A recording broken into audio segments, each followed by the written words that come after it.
I'm just a guy who loves Disney and has way too much time on his hands. As always, if anybody from Disney is watching, please don't sue me. I'm here to rate, review, and describe all of your favorite things from the magical world of Disney. I'm File91e and welcome to my Disney News and Reviews.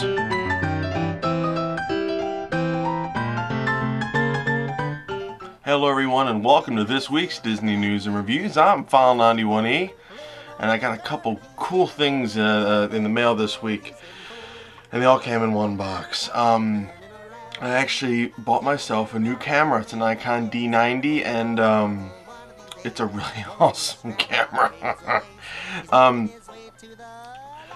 I made a video unboxing everything for you. I was going to put it up before this one, but I figured, well, what the heck, I might as well tell you about it now so that you can watch it later. This will be the camera that I'll be taking around, and I'll be pounding around Disney with it. So yeah, and you know what? Another thing, I said the heck with it. I'm going in HD full time now. So hopefully, unless something happens with this camera, File91e's Disney News and Reviews will be in 720 HD, so cool beans. Alright, without any further ado, let's get right to the news. As part of the Fantasyland expansion, construction walls have sprung up running the entire length of Fantasyland from the space formerly occupied by Ariel's Grotto to Mickey's Toontown Fair. These walls will be in place until mid-May 2010. I mentioned in an earlier video that the Adventureland restrooms will be closing again after the Easter period to complete the finishing touches. The restrooms are now closed but should reopen at the end of this month. And in some rehab and refurbishment news, the Characters in Flight balloon ride at Downtown Disney will be closed for refurbishment from April 20th to April 22nd, just to tighten some screws and make sure everything's running as smoothly as it possibly can. So yeah, that's going to wrap up this this news part of my Disney News and Reviews, so let's get right to the reviews. Okay, and the first thing I want to review today was requested by Song of the South fan. He's been asking me for this for a long time now, and I'm finally going to get to it. It's my review of Disney's 1946 film, Song of the South. Now, it was released in 1946, starring Ruth Warrick, Bobby Driscoll, and James Baskett as Uncle Remus.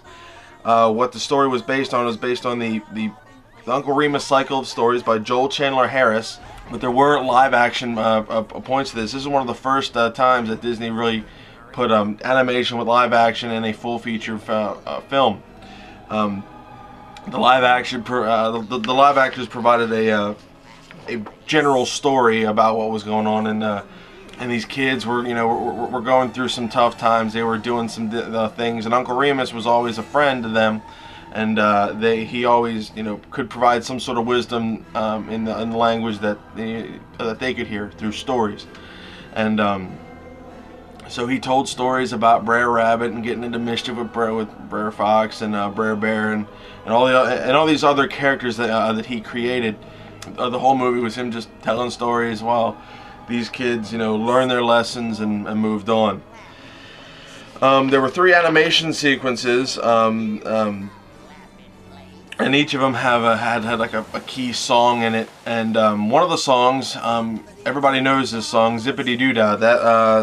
This is where the Zippity Doo Dah song came from.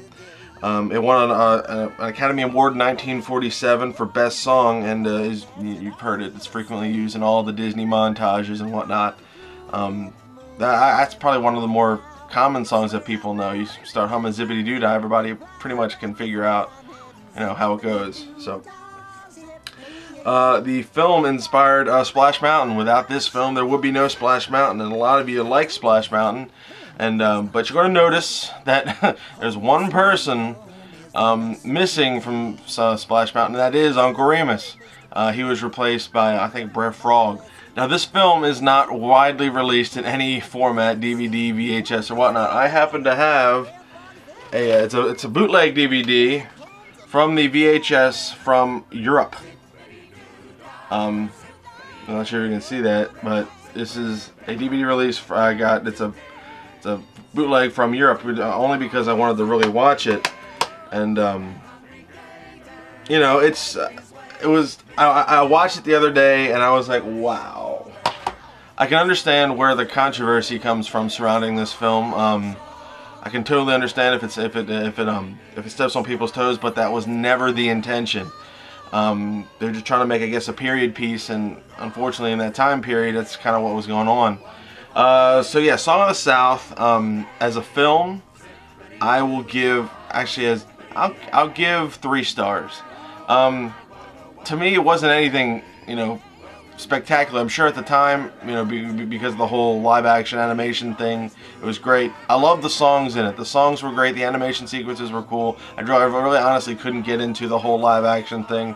I didn't really care. I just wanted to see Brer Rabbit and what they were doing. And Uncle Remus is actually the best part of the whole story.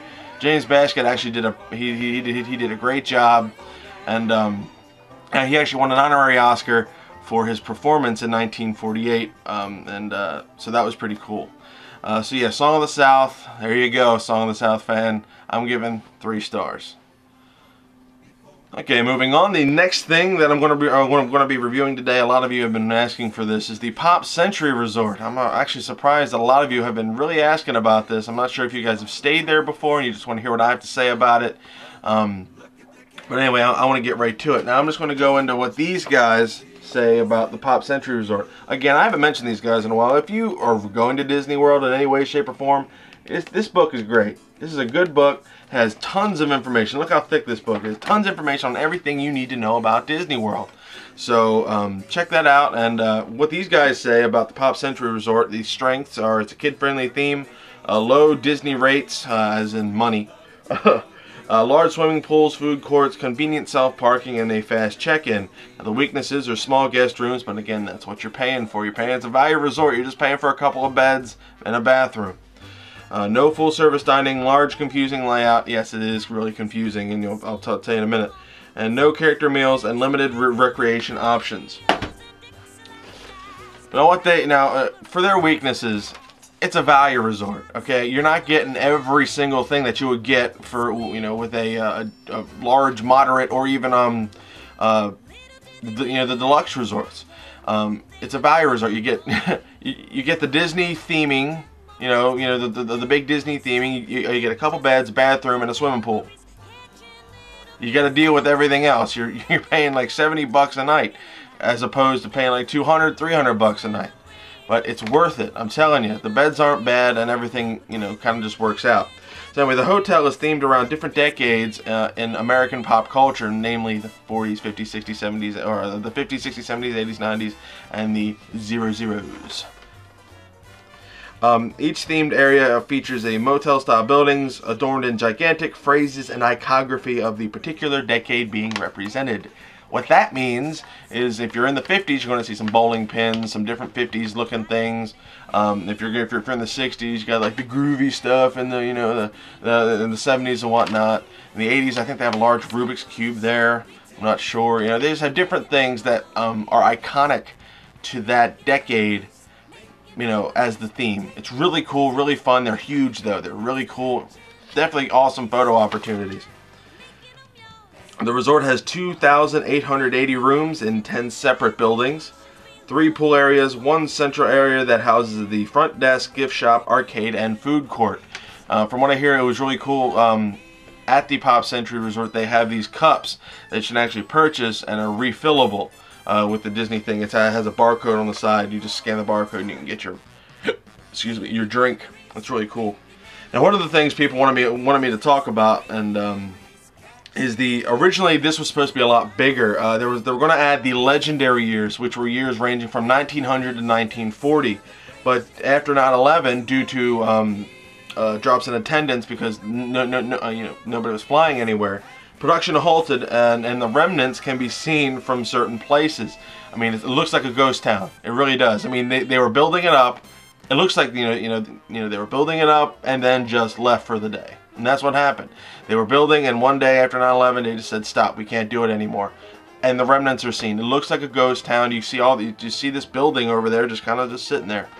And sometimes the only thing that was completed was the parking lot, and sometimes Disney uses that for overflow from the Wide World of Sports. If they need more space for that for the Wide World of Sports complex, they'll ship cars right over there because the parking lot was finished. So the Pop Century Resort, I'm going to give a good 3 stars. It's a value resort. It's good value. But if you need more like spas and whatnot, look into getting the other hotels. So yeah, the Pop Century Resort, I want to give 3 stars. Well, hope you enjoyed this week's Disney News Reviews. Again, check out my little bonus video for my unboxing of the D90 camera, the Nikon D90.